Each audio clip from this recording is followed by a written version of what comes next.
Getting into today's session, understanding buyer objections and building opportunities like through trust. So most of us, we're working with buyers, right? Buyers are easier than sellers. Buyers are way easier to get and a lot easier to close. Sellers are a little bit difficult, but again, more or less the same thing applies for sellers too. Now, I'm sure most of us have faced this. We meet a buyer and they are like, I don't know if it's the right time. I don't want to lose money. My friend lost a lot of money. Or what's the market like? I don't know, right? What should I do? Right? Their objections, most of the time, their objections are uh, come from uncertainty, risk in future that they're thinking in their mind, and lack of information. Buyer concerns often signal interest rather than rejection, right? So this is very crucial. Every time when we're sitting with buyers or sellers, we have to make sure that we listen, right? A lot of times most of us, we get into business, we get successful to a point where we're now getting consistent buyer seller appointments, and now for some reason we just stop talking, we just stop listening and start talking more. It always has to be opposite. We do our part, do the presentation, a short presentation, and then we have to do listening part, right? It's 70-30, 70% listening, 30% talking, right? It could be 80-20. Like 80% listening to what the buyer is saying or the seller is saying. 20% is what we're telling them and how we're pitching them. Okay. If you have this, in the opposite way, where you're doing 80% of the talking and 20% is the buyer's not gonna like it. Same with sellers. But let's focus on buyers for today's topic. Understanding their root issue helps move conversation forward. To get to their root issue, their main reason for buying, will help you understand them, right?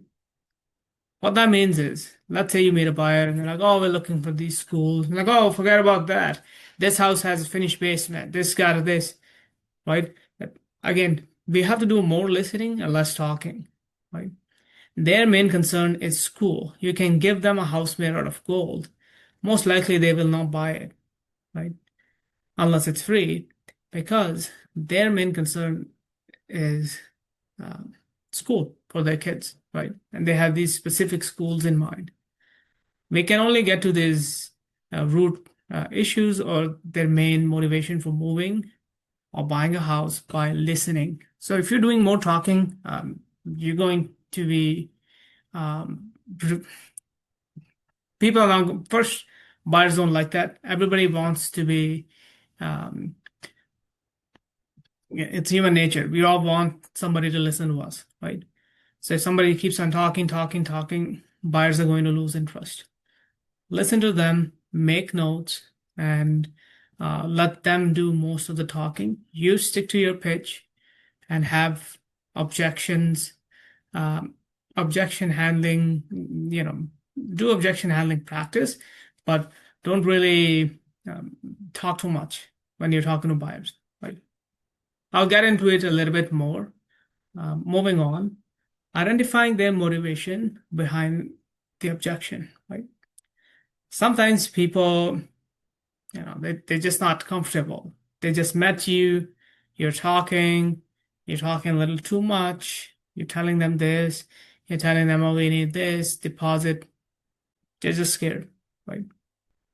So there's two ways that if someone has a fear, right? A fear of working with you, a fear of overpaying. The only way you can get rid of that is by educating them and showing them proof. So first, what I do is I have my presentation ready, right? And then right after I'm done with my presentation, I show them proof. Look, this is my client. these are my clients. I've worked with them, right? And these guys are going to, vouch for me. You can check my reviews. And this is kind of a mini story, how I helped them. And then not only one, then two, three, four more, right? Right after I'm done my buyer presentation, I said, "Look, now I'll show you some of my past clients and let's see what they're saying." So one big story, and then you get less, less, less, less, less, but show them more proof, right? That's one way. Second, timing objections, right? So timing objections would often reveal uncertainty about market condition. So what that means is a lot of times you meet people, buyers, right? And they would ask you, "Oh, well, what about the market?" What, right? So after your presentation is done, let them talk, and then you can, right when they throw, typically their first objection is also hiding their main motivation, right? So they'll say, "Oh, well, I don't know if this is the right time," right? That means they need more information to make that decision. Or they'll say, "Oh, I'm not ready yet. I have a lease. I'm stuck in a lease," right? And then that means that you still can show them homes. You just have to time it in a way where you can show them new homes that are closing 6 months, 1 year down the line, right? Asking thoughtful questions uncovers the true concern behind the statement, right? So the only time that I like to talk, and I would ask you guys that, some of our newer agents, the only time you would do the talking is when you're asking questions, right? Oh, let's say you're at an open house, you meet somebody, and make sure they're not working with any agent.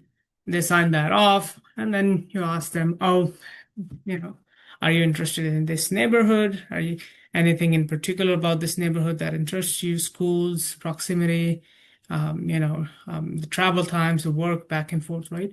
Questions that make sense, right? You don't say, "Hey, this area has some cheap homes.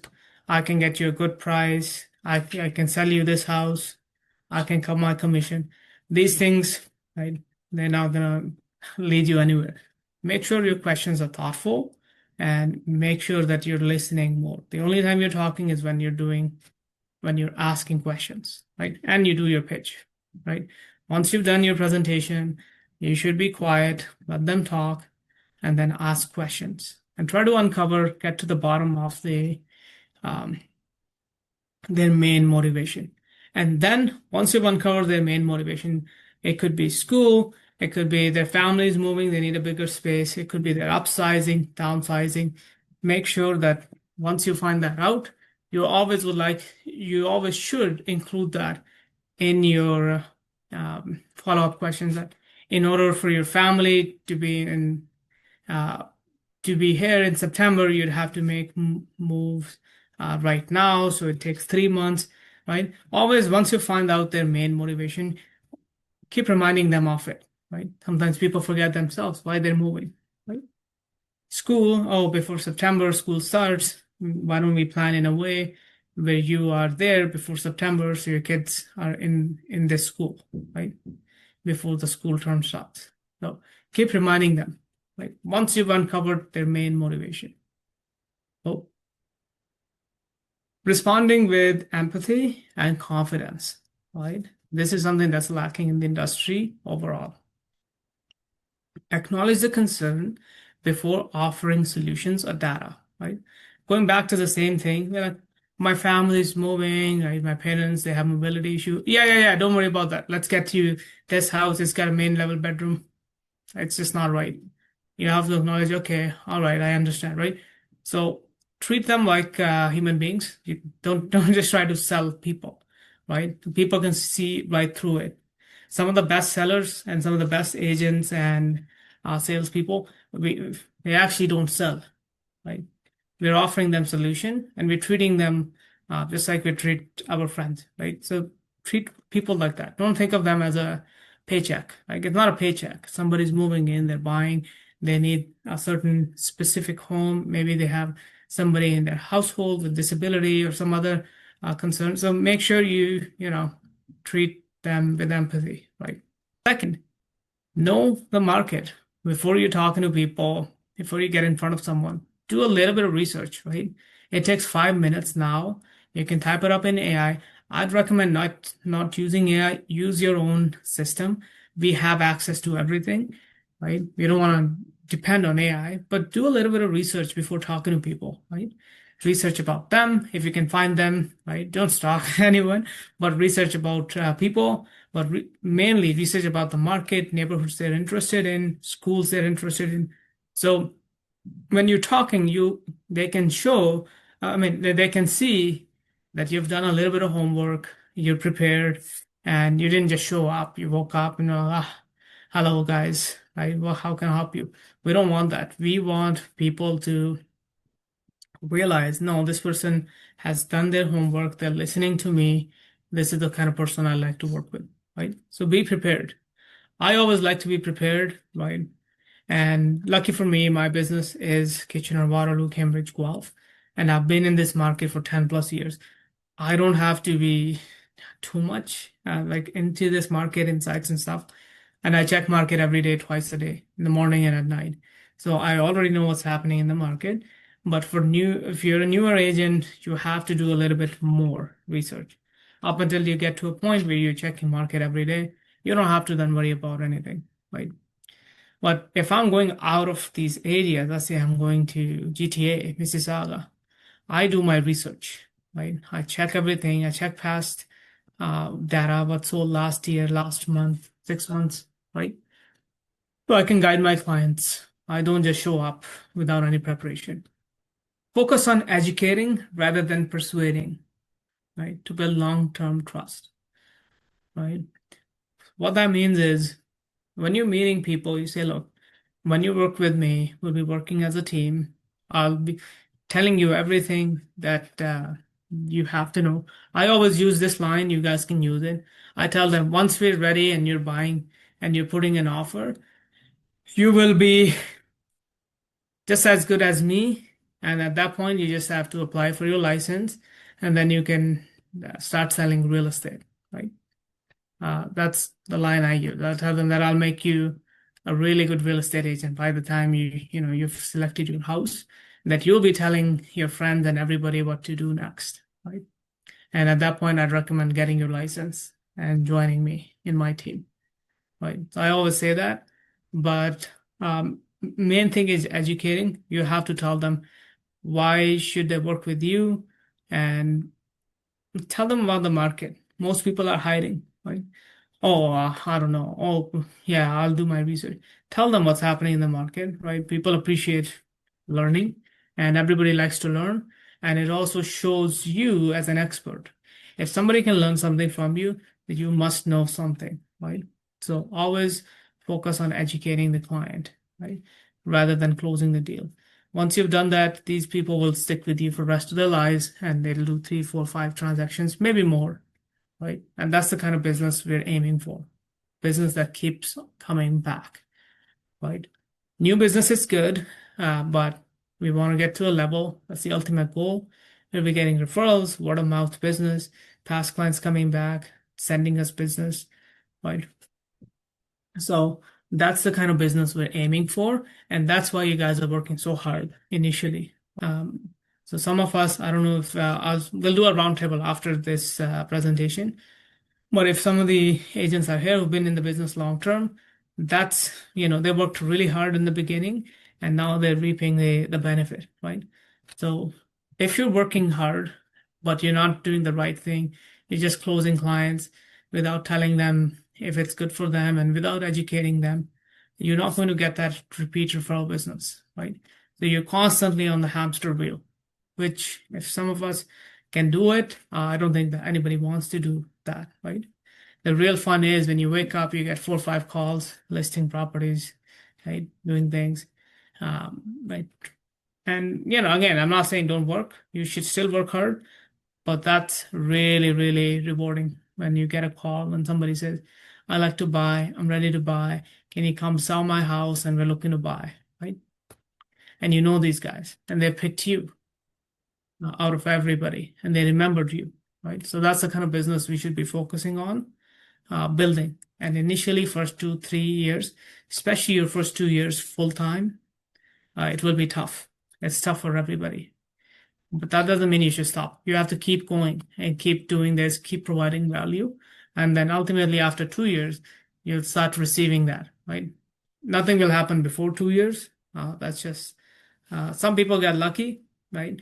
And some people work extra hard, right? So if you're working twice, again, that's like one of the secrets. I'd say most people work 8 hours, you're putting in 16, 15 hours, 1 year for you. But if you're putting in normal 8 hours, 7 to 8 hours, it will take you 2 years. That's the magic number. After 2 years, year two, you should start seeing repeat referral business and things will start making sense, right? Cool. So, All cool. right. Thank you. Okay, Thank you. cool. All right. Well, thanks everybody. And let's do some deals this week. And I'll see you guys next week. And Saturday, if you have time, you're doing nothing, and you have some questions, please see me on Saturday. I'm there, right? I would like to help you guys, right? So have your questions ready. See me on Saturday. It's a half-hour thing. It's just a back and forth, right? Sarvjit's there. Parth used to be there up until last year. Now he's too busy, right? So he's not there. Sometimes a couple other agents are there. So see me on Saturday, right? And it's kind of a fun thing. There's no topic or anything. Just ask me questions. I tell you whatever you're dealing with, right? So it's kind of like a review weekly, whatever things you did, things worked, didn't work, and anything that you want build out, I can help you. Sometimes I make calls too. So if you want it, maybe I can do that, right? I just do calls for you guys, not for me. Just as a training. So you can see what I'm saying, what I'm doing, right? Cool. Other than that, I'll see you guys later. All the best. See you later. Thank you. Thanks. Bye.